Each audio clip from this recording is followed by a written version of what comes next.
जहां एक तरफ विधायक करप्शन में जुटे हुए हैं, वहीं दूसरी ओर एक ऐसी शख्सियत से आपको रूबरू करवाऊंगी जो अलग तरह की राजनीति करते हैं। जिस दौर में राजनीति दिन ब दिन कमीशन, भ्रष्टाचार, फर्जीवाड़े और दिखावे की रेड कारपेट संस्कृति तक सिमट गए हैं, उसी दौर में एक ऐसा नेता भी है जो सत्ता, पद, प्रतिष्ठा से ऊपर उठकर आज भी खुद को एक सामान्य कार्यकर्ता की भूमिका में रखता है।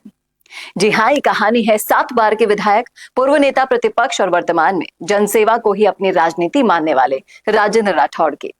नमस्कार, मैं हूं चेतना शर्मा। आप देखना शुरू कर चुके हैं संवाद भारत का, भारत के लिए।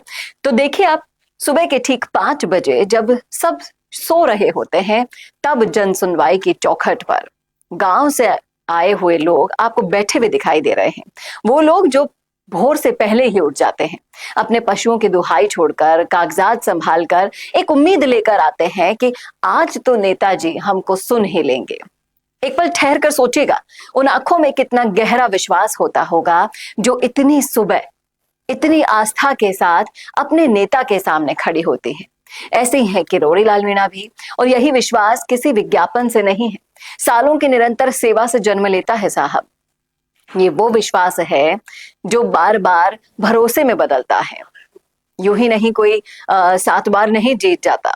राजनीति में ना आमतौर पर 1-2 कार्यकाल के बाद एंटी इनकम्बेंसी सिर उठाने लगती है, लेकिन जब किसी विधानसभा क्षेत्र की जनता 7 बार एक ही चेहरे पर मोहर लगाती है ना, तो ये केवल जीत नहीं होती है, बल्कि जनता का दिया हुआ प्रमाण पत्र होता है और भरोसा होता है, विश्वास होता है।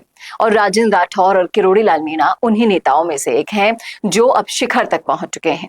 लेकिन खास बात यह है कि शिखर पर पहुंचने के बाद जहां अधिकांश लोग सोचते हैं ना कि ये अब हमसे मिलेंगे नहीं, अब हमें भाव देंगे, हमें सुनेंगे नहीं, लेकिन यहाँ पर ये लोगों को गलत साबित कर देते हैं। राजनीतिक शतरंज पर इस बार कुछ प्यादों ने ऐसी साजिश रची थी राजेंद्र राठौड़ के लिए, जो शिखर को शून्य में बदलने का प्रयास कर रहे थे। लेकिन सच्चाई तो यह है कि राजेंद्र राठौड़ का शून्य भी कई लोगों के लिए शिखर से कहीं बड़ा है। शायद यही वजह है कि विपक्ष भी खुले तौर पर यह कहने से नहीं चूकते हैं कि जनसुनवाई के मामले में राजेंद्र राठौड़ का कोई भी मुकाबला नहीं है।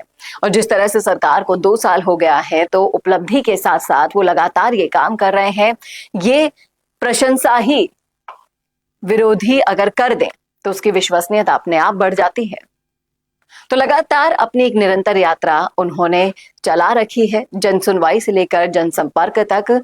और जिस तरीके से जमीन पर जब ऐसे नेता उतर जाते हैं ना, तो उन्हें कोई नहीं रोक सकता जनता के सिर पर बैठने में।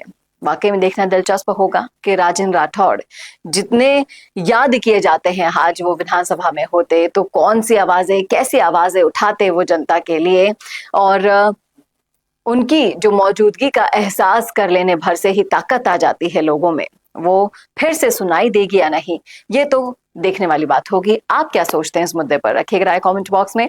कैसा लगा वीडियो बताना ना भूलेगा, और ऐसे वीडियोस के लिए देखते रहिए संवाद भारत का, भारत के लिए। नमस्कार। अगर आप बनना चाहते हैं पॉलिटिशियन, लेकिन पब्लिक स्पीकिंग और अपने विचारों को व्यक्त करना चुनौती लगता है, या कैमरे और पब्लिक के सामने किसी तरह से बोल पाए इसमें मुश्किल होती है, तो मिशी मीडिया सॉल्यूशंस लेकर आया है पॉलिटिकल कंसल्टेंसी कैंपेन, जिसमें वरिष्ठ जर्नलिस्ट और पॉलिटिकल एनालिस्ट की एक्सपीरियंस्ड टीम आपको मदद करेगी, जिससे आपकी आवाज और भी बुलंद हो जाएगी।